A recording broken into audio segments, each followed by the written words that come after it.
கொஞ்சம் கூட ஆயிலே சேர்த்தாம ஈஸியாக குக்கர்லேயே செய்யக்கூடிய ரோட் சைட் பட்டாணி மசாலா எப்படி செய்யுதுன்னு பார்க்கலாம் வாங்க. ஒரு குக்கரில் 1/4 கிலோ பச்சை பட்டாணி நல்லா வாஷ் பண்ணிவிட்டு மூழ்கிற அளவுக்கு தண்ணி ஊற்றி கொஞ்சமாக கல் உப்பு போட்டு 6லேருந்து 7 விசில் விட்டு எடுத்துக்கலாங்க.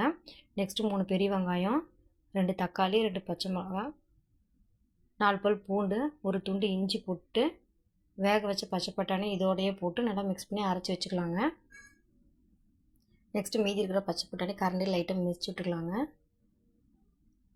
நெக்ஸ்ட்டு அரைச்சி வச்ச விழுது அதோட ஊற்றி நல்லா மிக்ஸ் பண்ணி விட்டுட்டு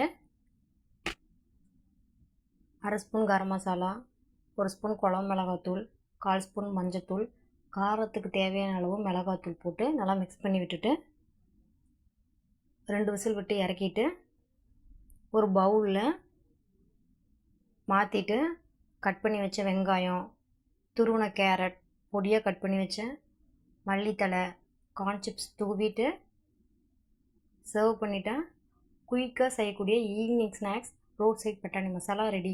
தேங்க்யூ ஃபார் வாட்சிங்.